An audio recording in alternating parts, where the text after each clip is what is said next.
Hey guys, it is NCS Fan 001 here, welcoming you to another one of those weekly trophy list updates. Today's date is Monday, April 17th, 2023, so this will have covered the week of April 9th through the 16th of 2023. Excuse me, April 10th through the 16th of 2023. Anyway, this was a reasonably productive week overall. I am very happy with the progress made on 4 separate games. So, first and foremost, before we go any further in this, Horizon Forbidden West's Burning Shores DLC expansion is supposed to come out within the next couple of weeks.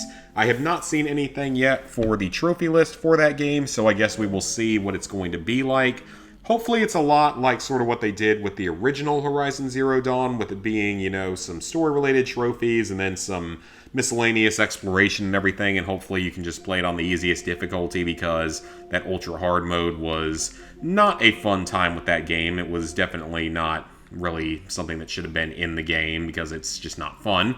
But anyway, in terms of progress made this past week, I obtained several platinum trophies as well as some progress on another new game. So let's start it off with Flowers by Paugi, the North American PS4 and PS5 versions. So this is a very easy platinum trophy, as most Paugi games are. I haven't done one in well over 50 platinums, so it's definitely been a while. This is not a bad game. I mean, I don't mind the Paugi games. I've talked about that before. They're just a nice little relaxing change of pace to play every now and then. Maybe like every 50 platinums or so, I end up doing one. So in this game, you basically have a flower with 6 petals and the central part of it. The central part of it is going to have 2 letters in it. I think it's always 2 letters, actually. It might, and some of them it might be 3 letters. And then each of the petals, you can put another set of 2 to 3 letters in those petals. And having the 2 petals that are across from one another directly with the 2 letters in the middle, you have to create words using those. It's a little bit hard to explain. It'll make more sense when that actual video comes out at some point of showing the Platinum Trophy unlocking. But that's sort of how this puzzle game works, and it's fairly simple, and it's very, very easy if you are following a guide. So for the Platinum Trophy, you have to solve the very first puzzle in the game, and you have to solve a grand total of 50 puzzles, as well as the last puzzle. So it is generally recommended to solve something like the first 36 puzzles, and then the last puzzle, and then there's going to be 13 other puzzles you have to solve that have to do with specific letters, but we will get to that in just a moment. So after solving the first puzzle, you also need to spend at least a minute considering your next move. That's a pretty typical Paugi trophy, so basically just sit there for a full minute without moving your control stick, and you will get this trophy. Simple enough. You can easily make this your very first trophy, which can allow you to show that you've gotten the Platinum Trophy a little bit faster if you're on leaderboards and such. So solve the last puzzle. You have to solve a puzzle without making a single mistake. As long as you were following a guide, you should get this on the very first puzzle that you solve, which is the very first one in the game. Following that, you need to fill in all the gaps in a puzzle incorrectly. So just make sure that you're using the wrong sets of letters for every single area of the puzzle. And then use Fix to correct all 6 invalid words at the exact same time. So that is pretty much all you have to do for those 3 fixing mistakes trophies, so you can knock them all out pretty much at the exact same time, which is really nice. You have to solve a puzzle in under 60 seconds. You might not get it on your very first puzzle while you're learning how the game works, but you should easily get it within your first few puzzles that you do, along with the whole fixing the incorrect issues with it. You should also get this trophy as well for resetting a puzzle back to the beginning when you use Fix to correct those 6 mistakes at the same time. Then your remaining trophies in the game will all come down to solving puzzles that have these specific combinations of letters in the middle, which are no, hi, I see, go, ta, n, ui, af, ee, so, cu, it, lo, iv, re, oo, on, fo, and AT. So these are going to be puzzles scattered all throughout the game. So you're going to get some of these just by solving those first 36 or so puzzles, and then the rest you'll have to jump around a lot more to other puzzles that have these specific letters in them. I think that I don't know if there's only one puzzle for each set of letters, because Actually, could that even be a thing? Because I guess there's 26 letters for each potential one, so theoretically, I guess there could be quite a few more combinations, so I assume that there probably is only one option for each of these trophies, which is, I mean, maybe there's multiple options for some of them, but maybe not for all of them. I'm not entirely sure. I will say it's weird because this is like the only Palgi game I've seen that doesn't have a trophy for making an inappropriate or bad word. Most of the Palgi games do that. Apparently, this one does not have that trophy, which I didn't actually realize when I was going for the Platinum. But yeah, it's the first one I've seen that didn't have a trophy for finding a bad word in it. Except maybe Word Search. Word Search might not have, but that was a very different one back in the day. That was a much more time-consuming one. So both of the Platinum trophies, the PS5 version is identical. As you can see, it took me over a day to finish this because I got started on the games and I wanted to knock them out both on the same night. And then I just got bored for a night and didn't feel like playing the rest of it at that point in time or something. So that's just how I operate sometimes. I know I didn't do all of these in a single night, but what about the PS4 version? So let's see. First trophy I got would have been at 53, and not counting the very last trophy, so 1053 to 1129. So it took me about half an hour to finish the game, a little bit over half an hour to finish all of the puzzles in the game, aside from this very last one, which would have taken another 30 seconds. Because by the time you get to some of these later puzzles, you actually have sets of 3 letters on each side of the central 2 letters. So yeah, this one can be done in about 30 to 40 minutes. It's not difficult at all. It is just quite a few puzzles you have to solve, but it's nothing too difficult, so it shouldn't be any real problem for experienced Palgi players and trophy hunters. But now we have the big game of the week in the last couple weeks for that. Resident Evil 4 Remake on the PS5 Platinum Trophy has been achieved. So the vast majority of this Platinum Trophy is actually relatively easy, but there are a few parts in here that are much more difficult than you might have been expecting for a Resident Evil game. Especially if you've only been playing some of the more recent releases, because, Resident Evil 2 Remake is pretty easy if you use the whole item unlock. Resident Evil 3 is fairly easy because the item unlock is built into the game. The original version of Resident Evil 4 isn't too bad. It can be a little bit finicky at times. It's just not that bad, though. Resident Evil 5 isn't super difficult if you play it in co-op. 6 is pretty easy and also terrible. 7's Platinum isn't too bad. Its 100% is a whole nother story. 8 is easy aside from the Mercenaries mode. So, with Resident Evil 4 Remake, most of your trophies are fairly easy. You have to parry an enemy with a knife, which is going to be one of the first trophies you get. You have to upgrade any one weapon, which you can start doing in Chapter 2 when you meet the first merchant.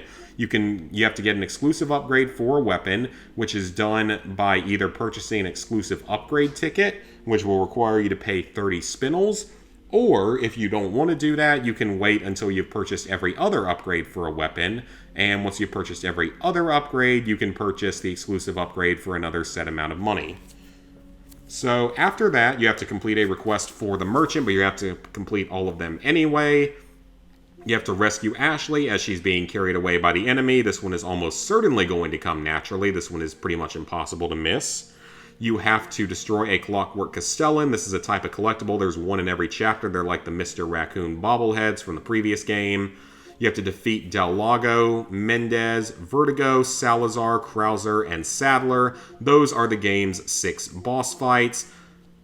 Is that 6? Let's see. Del Lago, Mendez, Vertigo, Salazar, Krauser. Yep, so you have to defeat all 6 bosses in the game. Now, technically, to beat the game, you do not have to kill Vertigo. You can just avoid him for 4 minutes, just like you could in the original version of the game. But in this version, it's a little bit harder to evade him, I feel like, just because he likes to drop down and he charges at you pretty quickly. Because a lot of the enemies in this game move a lot faster than they did in the previous original version of the game. So he's a little bit tough to avoid for 4 minutes, but you can certainly do that. So it's just recommended, though, to kill him because it's going to speed things up unless you just really don't have the supplies to try to do it. So defeat your 6 bosses in the game. You might be noticing that there is a missing boss here. I mean, the Bella sisters are still in the game, and the first chainsaw guy in the village, they're still in the game, of course. But you might be noticing that one of the famous bosses from the original is not on this list. That is, of course, the U3, or It, as it is known.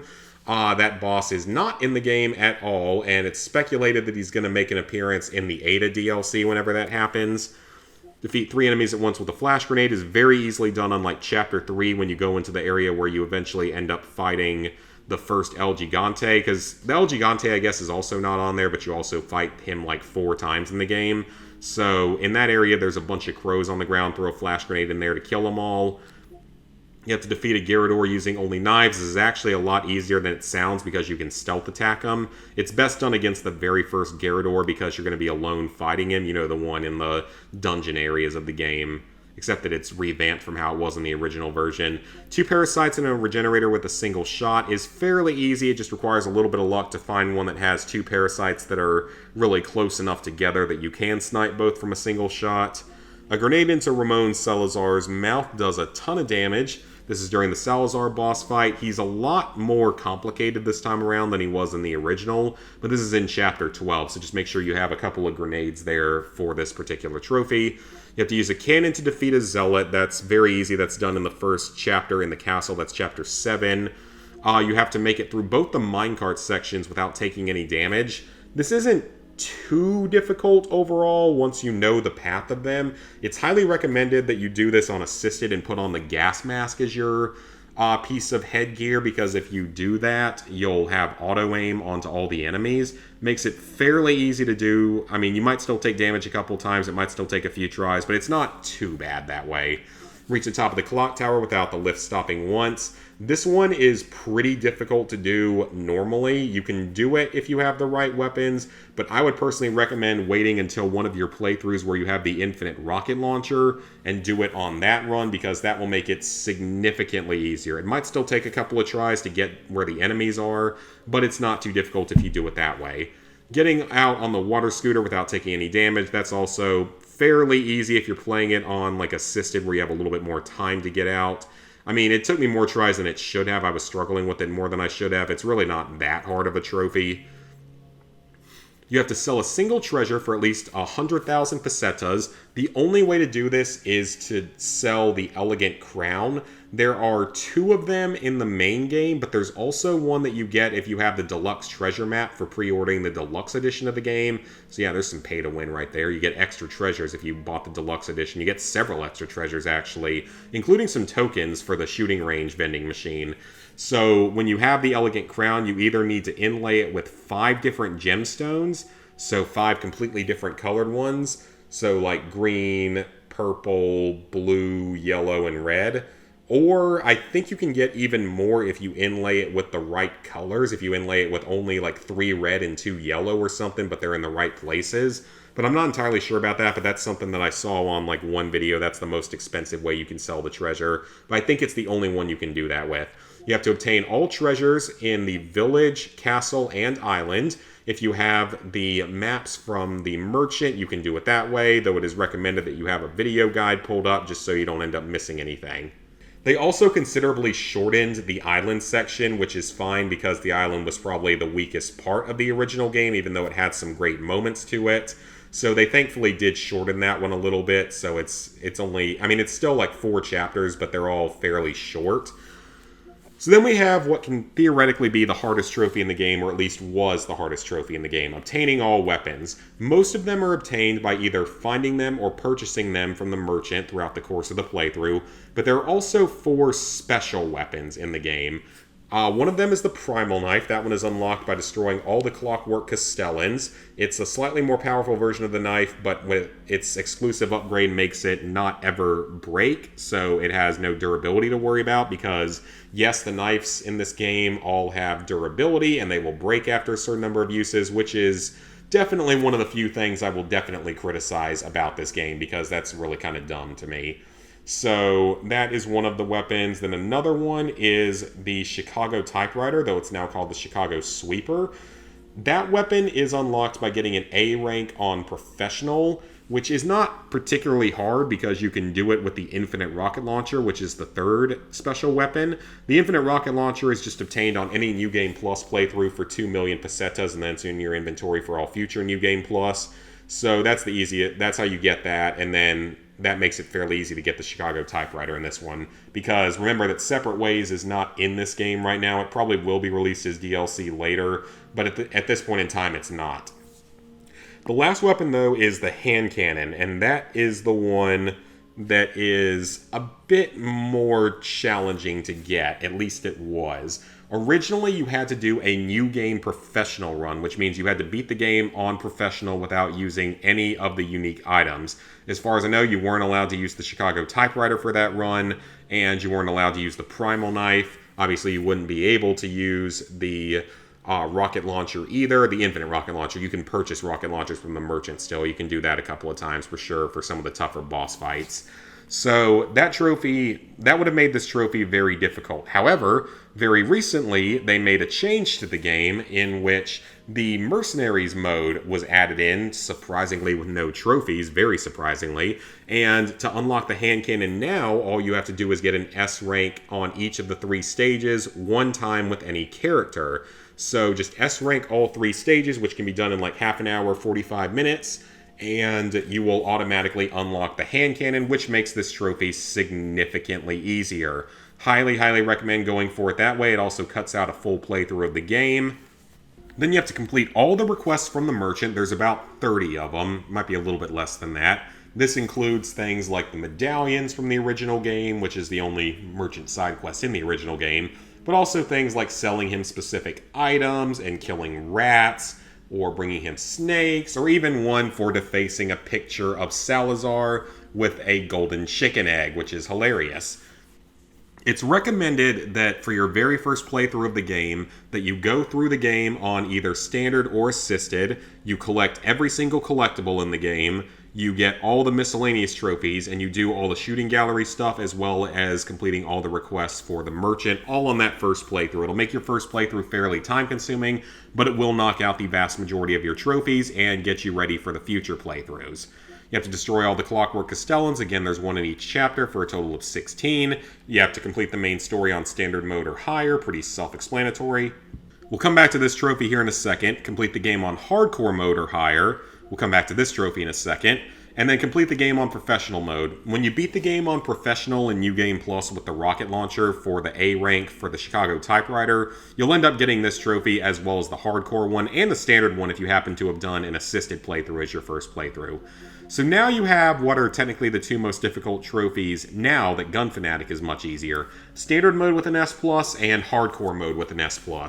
So for both of these trophies, it means that you have to beat the game in under a certain amount of time. That's actually the only requirement for S+, aside from the fact that it has to be done in a new game. You can't do it in New Game Plus and use the infinite launcher because that would be too easy. However, you can use the Chicago typewriter and the hand cannon, and you can also use any outfits you want, which include the armor that you get for Ashley after finishing professional with an A rank, which makes her invincible and unable to be carried off, which certainly makes the game easier. So, for standard, you have to beat the game in under 5 hours for an S+. For hardcore, you have to beat it in under 5.5 hours for S+.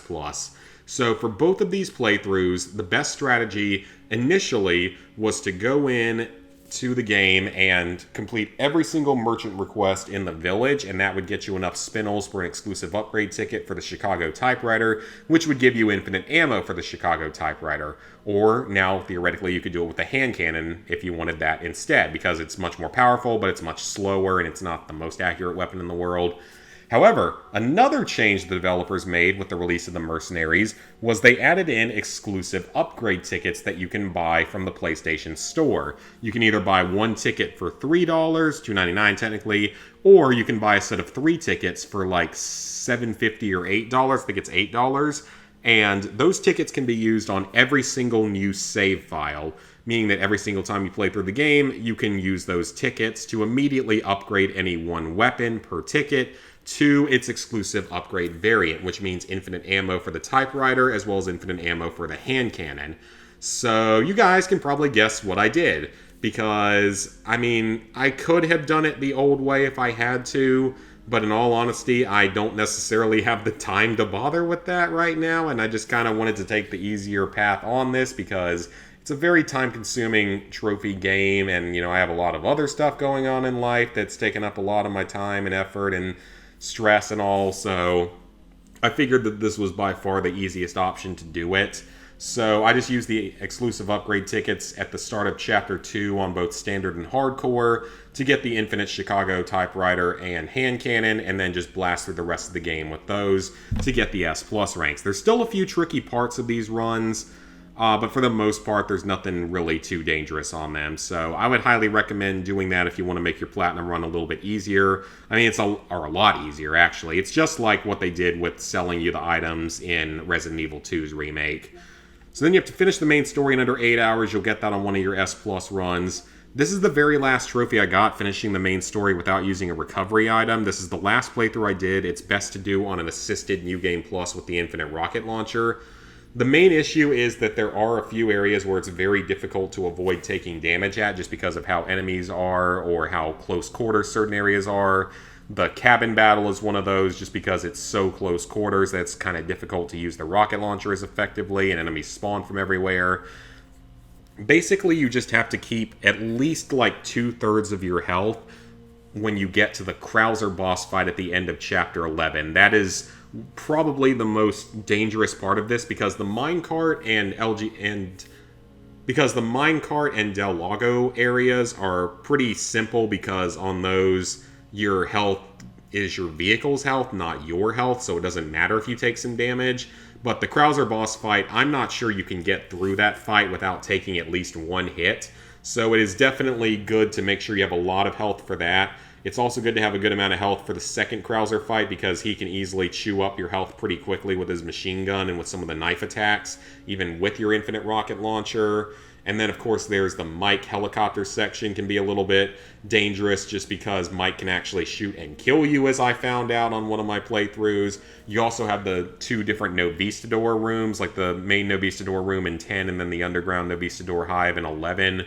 And those are both fairly difficult because, well, they're Novistadors and they're very dangerous in this game. And they're also infinite in this game. It's not like in the original version where you could shoot down the hive, especially in Chapter 10 where you could shoot down the hive and you could get rid of them. No, you can't do that this time around. I don't know if they're infinite, but they feel infinite. The second playthrough of the game you're supposed to do is assisted on New Game Plus using only knives, handguns, and not talking to the merchant, so you need to have a fully upgraded handgun and the fully upgraded primal knife to do this, though you are allowed to use a few exceptions to this. Like, you're allowed to use the special rocket launcher at the end, you're allowed to use the machine guns in Chapter 15, and you're allowed to use the cannons in Chapter 7. You have to complete a game at the shooting range, as well as earn an S rank in all shooting range games. It's not that difficult. Most of them just take a few tries to get used to. Once you get used to how the enemy's layout is, it's pretty much the same on every single playthrough this time around. There's no randomness to it. And then you just have to shoot through and destroy 5 targets at the shooting range with 1 shot, which you can do on like the very last one or the next to last one. So overall, it was a very fun game. I had a lot of good times playing it. There were some stressful moments, there were a few stupid moments, and I think that there were a few changes to this game that were not as good. I mean, the enemies move much faster this time around. They're a lot more dangerous than they were in the original, plus the knife having fragility is definitely something that I don't agree with because it takes away kind of a core aspect of the original game. But overall, it's a pretty fun experience. It's worth playing, especially now with the whole Mercenaries mode being released that makes the Platinum way easier. It drops it from being like a 7-ish out of 10 down to being probably about a 5 out of 10, so an average medium difficulty Platinum. And then the last game I worked on this week was Ty the Tasmanian Trophy Hunting Tiger, aka Ty the Tasmanian Tiger HD.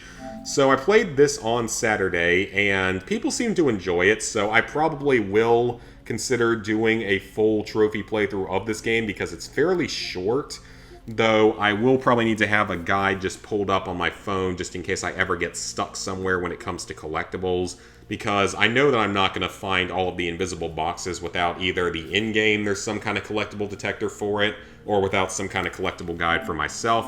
I might do a full thing of it, I might not, I haven't fully decided yet, it kind of just depends on how I feel like doing this coming week and all. So we get a bunch of boss fight trophies through here. So this is a collectathon platformer game, and every trophy through here is story related and unmissable, so those are all boss fights and such.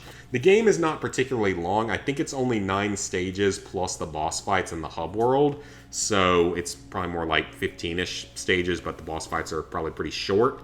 You have to 100% the game, which means in every level you have to find all of the opals, which there's 300 of those per level. They're like coins in a Mario game. And you have to trade those in for one of the eggs, the destruction eggs or whatever they're called. Those are the main collectible in the game that you're collecting a certain number of in each chapter. You also have to find, there's 10 cogs in each chapter and 5 bilbies in each chapter. You have to find all of those. And then you have the invisible boxes that you have to find, of which there's a very random number in each area. There's also some shells you have to find in the hub world. So it's going to take a while to 100% everything. It is a collectathon platformer, of course. Game's not particularly hard. It's just some of the collectibles are actually pretty well hidden. Time attacks. Oh yeah, that's another thing you have to do, but it's for those eggs in each chapter. So you have to do a time attack in each of the, at least in each of the 9 worlds that you pretty much explore, where it's pretty much just run from the start of the level to a later part of the level within a certain amount of time. The rainbow scales, there's like 25 of those. They're in the hub world. Zoomerang, that's one of the boomerangs, or the rangs as they're called, that you get from, you trade in either, I can't remember, do you trade in the cogs? I think you trade in the cogs to get the upgraded versions of the rangs. So that's how you're going to get all of these trophies pretty much through here. The bilbies, again, there's 5 per level for 45 total. The picture frames are the invisible collectibles, and there's quite a few of those. You can kind of see them if you're looking closely at them, but some of them are definitely very well hidden. The opals, there's 300 of them per level. Most of them are right along the beaten path and inside of containers, but there's usually a few that are hidden away. Now, what's this? So I'm assuming that's the final boss. This is, I believe, an item. I believe I actually missed this one. It is during the jungle level. I think you just have to hit these group of enemies without missing a single boulder. I almost had it. I didn't realize that it was motion controlled, which was definitely a surprise to me. I thought that was kind of funny. This one, I don't know what to do for those two, but I have the flamerang. I'm assuming it's maybe in that snow level or something. Don't know what this is. Then secret ending, I don't know what that is, how to get that either. Get 9 lives to just get up to 9 lives. That should be fairly simple. You have to get a game over at any point. That shouldn't be too terribly difficult. I might actually get that naturally. Bite a leech. I think there's certain levels you can do that on that I probably missed out on the opportunity to so far, but I'll have to go back to it. Say no to a friend asking you to help. Okay. I don't really know where I will get that, but okay. Get all the rings. Die in Rainbow Cliffs. Oh, that's the hub world, so you can die in the hub world. Okay, that's funny. Listen to Dennis's answering machine. That's probably a certain location that we have to get. This one's best done in the jungle level. I never knew that you could do a super bite, and apparently Invisible didn't know you could do a super bite despite playing these games back in the day, so that's kind of hilarious that people didn't know about it. Defeat 200 enemies with the bite, and then 75 with the zappy ring, 100 with the flamerang, and burning cricket bats. I'm assuming that you mean the bats that you use for the sport of cricket and not some weird avatar amalgamation of crickets and bats, though I'm not really sure where you do this at. But so far I have finished 4 out of the 9 levels as well as 1 boss fight, so made pretty good progress in that first 4-hour stream. So like I said, if you guys want me to do a full trophy playthrough of this game, I will, but I haven't fully decided yet if I'm committed to doing that just because it is a game that I'm not really that familiar with, and it is a lot of collectibles to find, so there might have to end up just being like one part that's just a video where I go back and find the remaining collectibles that I didn't see previously or something. We'll see if I end up having to do that to just clean up some of the stuff just to make it a little bit easier for myself. But we'll see, and you guys can let me know in the comments what you're interested in.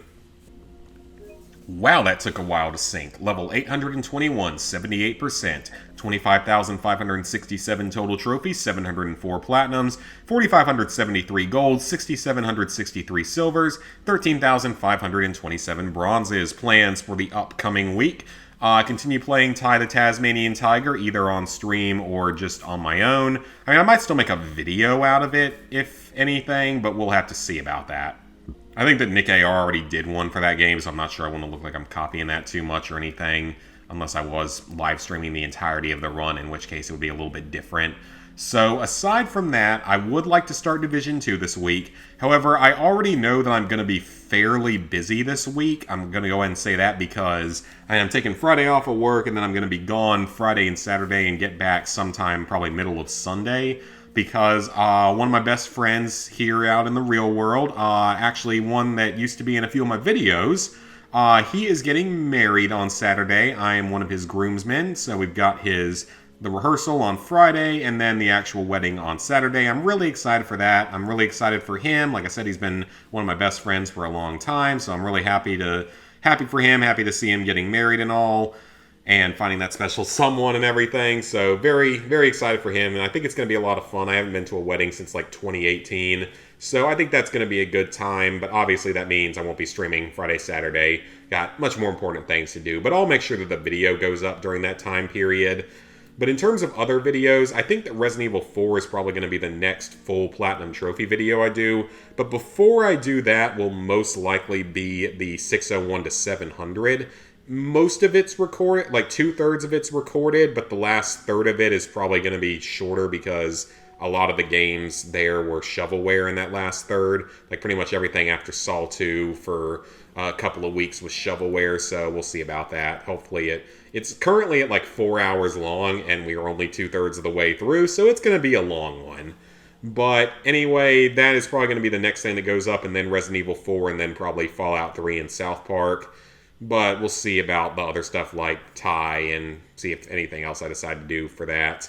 I don't really have any major plans to do anything else like that right now anytime soon, because for Fallout New Vegas, I'm just going to do a video of that when I do it on my alt account, because the streams probably won't be all that successful, and that game's even more busted than Fallout 3 is. It takes even longer, so probably won't be doing that. But otherwise, for this upcoming week, it's just mostly going to be Ty the Tasmanian Tiger, maybe some Division 2, maybe a couple other Platinums, start cleaning stuff out of my PlayStation 5 inventory here. Of course, we've got Horizons DLC coming out in the next couple of weeks, so I'll be playing that at some point. And I'll be streaming probably on Thursday, but I'm not sure if I'll be streaming on, Tuesday, Wednesday. We'll have to see, though. So, thank you guys for watching. Please like, favorite, share, comment, subscribe, and ring the bell if you haven't already. And I'll see you guys back here for the next one.